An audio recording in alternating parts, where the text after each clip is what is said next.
Joining us now, Senior Coalitions Advisor for Concerned Veterans for America, retired Master Sergeant Jason Beardsley. He is a decorated combat veteran and intelligence officer. Master Sergeant, great to see you this morning. So let's start with what Intel Chief Haines said yesterday, downplaying the nuke threat, and also suggesting that the Russians simply don't have the capability to mount much of a significant offensive operation this year, even if the anticipated Ukrainian counteroffensive, which is expected to go soon, has limited success. She just says the Russians don't have the ability to do much. What's your take on that and what that means for the future of the war? Right. Well, it's good to hear someone from the position of the White House downplay or talk about sort of the threat of escalation and really give a frank assessment.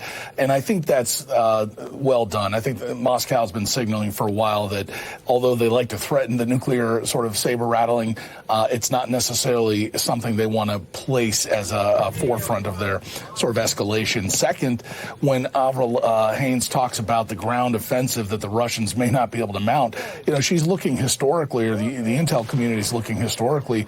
We've watched the Russians kind of falter throughout this entire campaign and kind of ground down to the stalemate that's along the eastern provinces. So it is true, while Russia may not be able to mount a very deliberate counteroffensive or offensive, we're going to be stuck in this position for a long time if somebody doesn't start working these parties towards that negotiated settlement I continue to talk about, because this can go on forever. And you saw it all throughout last week. You said the increasing tensions. We just don't know what's happening enough. There's a lot of fog of war and deception here. So it's a careful moment for the United States. And it ought to provide the Biden administration a real chance to put a victory behind this thing by taking this from where it's at to a de-escalation in the next several months or year or so. It does seem like these next several months will be key to having how successful Ukraine is in this counteroffensive could dictate when talks begin and how much longer this war will rage. We heard from Joint Chiefs Chairman Mark Milley. He's outgoing. He's heading out to his term ends in a few months. He spoke this week, gave a wide-ranging interview to Foreign Affairs. I know some things stood out to you. What grabbed you? To be honest, I think we have watched carefully as I think both Chairman of Joint Chiefs Milley as well as I think Lloyd Austin have consistently sort of signaled that there needs to be some limitations to the United States involvement here. I mean, though we may not have the direct conflagration that leads to a nuclear war, we still want to make sure that we're moving these forces, particularly with the stockpiles that Milley has referred to now and in the past.